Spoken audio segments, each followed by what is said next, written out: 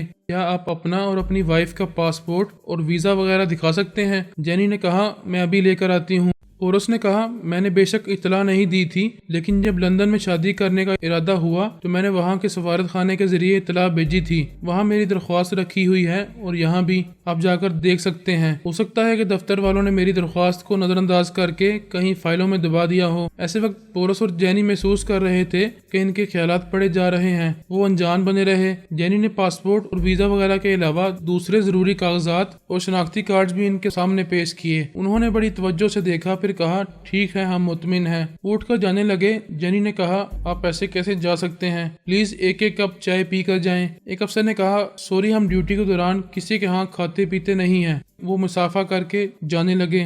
جینی نے اپنی کان کی ایک لو کو کھجایا، جس کا مطلب یہ تھا کہ پورس خیال خوانی کے ذریعے اس کے دماغ میں نہ آئے، کیونکہ الپا اس کے خیالات پڑھ رہی ہے۔ پورس نے انجان بن کر پوچھا، تعجب ہے، یہ انٹیلیجنس والے کیوں آئے تھے؟ کبھی مجھ پر کوئی شبہ نہیں ہوا، صرف ایک شادی کرنے کی وجہ سے یہ لوگ خواہ مخواہ چلے آئے۔ جینی نے کہا، اس میں تمہاری بھی غلطی ہے، تمہیں یہاں کی حکومت کو اطلاع دینا چاہیے تھی کہ شادی کرنے جا رہے ہو۔ پورس نے کہا، میں شادی کرنے کے ارادے سے نہیں گیا تھا، وہاں تمہیں دیکھ کر عاشق ہو گیا تھا، یہ تم اچھی طرح جانتی ہو۔ بہرحال میں نے کاغذی کارروائی لندن میں رہ کر کی تھی۔ یہاں کے دفتر والوں نے اگر میری درخواست کو فائلوں میں دبا کر رکھا ہو تو وہ چھپے گی نہیں، ضرور ان کے ہاتھوں میں آ جائے گی۔ بہرحال ہم صاف ہیں، ہمارا دل صاف ہے، تو اس معاملے میں بحث کرنے کی زیادہ ضرورت نہیں ہے۔ وہ بولی، میں کھانا گرم کرنے کے لیے جا رہی ہوں، تم منہ ہاتھ دھو لو۔ وہ بولا، تم بھی عجیب ہو، کھانے کا وقت ہو گیا ہے اور تم انکوائری کرنے والوں سے کافی پینے کو کہہ رہی تھیں۔ وہ تو میں نے رسمی طور پر کہا تھا، ورنہ ہم یہودی ہیں اور ہم جانتے ہیں کہ ہمارے یہودی افسران کتنے بااصول ہوتے ہیں۔ وہ ڈیوٹی کے وقت کسی کے ہاں کھاتے پیتے نہیں ہیں۔ بہرحال میں کھانا گرم کر رہی ہوں۔ وہ کچن کی طرف گئی۔ پورس باتھ روم کی طرف چلا گیا۔ الپا ان کی باتیں سن رہی تھی اور ان کے یہودی ہونے پر فخر کرنے سے مطمئن ہو رہی تھی۔ پچھلے ایک باب میں یہ بتایا جا چکا ہے کہ امریکہ اور روس کی بڑی رازدارانہ سازش کے تحت بابا صاحب کے ادارے پر دوبارہ حملہ کرنے کی پلاننگ ہو رہی تھی۔ پلاننگ ایسی تھی کہ اگر حملہ کامیاب ہوتا تو کبھی امریکہ یا روس پر اس حملے کا الزام نہ آتا۔ امریکی اکابرین نے روس والوں سے یہ بات چھپائی تھی کہ انہوں نے ایک نئی ٹرانسفارمر مشین سے 34 ٹیلی پیتھی جاننے والے پیدا کیے ہیں، جن میں سے 6 ٹیلی پیتھی جاننے والوں کو انہوں نے روس کے میزائل پیڈ کی طرف روانہ کیا تھا، تاکہ وہ میزائل داغنے والوں کے دماغوں میں رہیں اور انہیں بہکنے نہ دیں۔ جب سے پہلی بار بابا صاحب کے ادارے پر حملے کر کے اسے تباہ کرنے کی سازشیں کی گئی تھیں، تب سے ہی ہم سب بہت محتاط ہو گئے تھے۔ ہمارے کئی ٹیلی پیتھی جاننے والے سراغ رساں ہر ملک کی آرمی کے اعلیٰ افسران اور اعلیٰ حکام کے دماغوں میں رہا کرتے تھے۔ ان کی یہ ڈیوٹی باری باری رہا کرتی تھی، کیونکہ ہمیں یہ یقین ہو گیا تھا کہ یہ دوبارہ بھی ایسی اوچھی حرکتیں کر سکتے ہیں۔ پھر یہ پتہ چلا کہ میزائل پیڈ پر 6 ٹیلی پیتھی جاننے والوں کا سراغ ملا ہے، جو روس کے فوجی افسروں کے دماغ میں آتے جاتے ہیں۔ اس طرح وہ 6 ٹیلی پیتھی جاننے والے ہماری نظروں میں آ گئے تھے۔ اس کے بعد ہی سے ہم نے 18 ٹیلی پیتھی جاننے والوں کا ذکر کیا تھا، جن میں سے 2 مر چکے تھے۔ 4 کے بارے میں بتایا جا چکا ہے کہ انہوں نے اپنی ایک الگ ٹیم تیجپال کی رہنمائی میں بنا لی ہے۔ بہرحال ان 6 ٹیلی پیتھی جاننے والوں کا ذکر بھی لازمی ہے، جو روس کے میزائل پیڈ پر وہاں کے افسران کے دماغوں میں گئے تھے اور ہماری نظروں میں آ رہے تھے۔ یہ اتفاق کی بات ہے، اس وقت نیلما زندہ تھی۔ نیلما اور گرو نارنگ نے بھی ان ٹیلی پیتھی جاننے والوں تک رسائی بادشاہی حاصل کی تھی، اس لیے ہم دور ہی دور سے یہ تماشا دیکھ رہے تھے کہ کبھی نیلما اور گرو نارنگ ان 6 ٹیلی پیتھی جاننے والوں کو استعمال کریں گے تو پھر ہم جوابی کارروائی کریں گے۔ لیکن اس دوران نیلما جہنم میں پہنچ گئی اور نارنگ بالکل بے بس ہو گیا۔ اب وہ 6 ٹیلی پیتھی جاننے والے آزاد تھے۔ ان کے دماغ میں گرو نارنگ اس لیے نہیں جا سکتا تھا کہ وہ دماغی طور پر کمزور ہو گیا تھا اور ابھی خیال خوانی کرنے کے قابل نہیں تھا۔ پہلے اس کا بھی ذکر ہو جائے کہ نارنگ دماغی طور پر کیوں کمزور ہو گیا تھا، جبکہ صرف اس کی آتما شکتی کمزور ہوئی تھی۔ اگر اسے کہیں تپسیا کرنے کا موقع ملتا تو وہ دوبارہ آتما شکتی حاصل کر سکتا تھا، لیکن اس کی بدقسمتی کہ زیر زمین دنیا کے گاڈ فادر نے اسے ٹریپ کیا تھا، اپنے آدمیوں کے ذریعے اسے پاگل خانے سے اغوا کر کے ایسی جگہ پہنچایا تھا جہاں دوسروں کو علم نہیں ہو سکتا تھا کہ وہاں کسی کو قیدی بنا کر رکھا گیا ہے۔ گاڈ فادر یہ دیکھ چکا تھا کہ نارنگ کتنی غیر معمولی صلاحیتوں کا مالک ہے اور اسی کے کس قدر کام آ سکتا ہے، لیکن وہ اس قدر خطرناک بھی تھا۔ اس خطرناک شخص کو بے بس اور مجبور بنانے کے لیے اس نے ظلم کی انتہا کر دی۔ اسے ایک آپریشن روم میں لے جا کر اس کی دونوں ٹانگوں کو گھٹنوں تک کاٹ کر پھینک دیا، اسے ہاتھوں اور پیروں سے اپاہج بنا کر رکھ دیا تاکہ وہ کہیں فرار نہ ہو سکے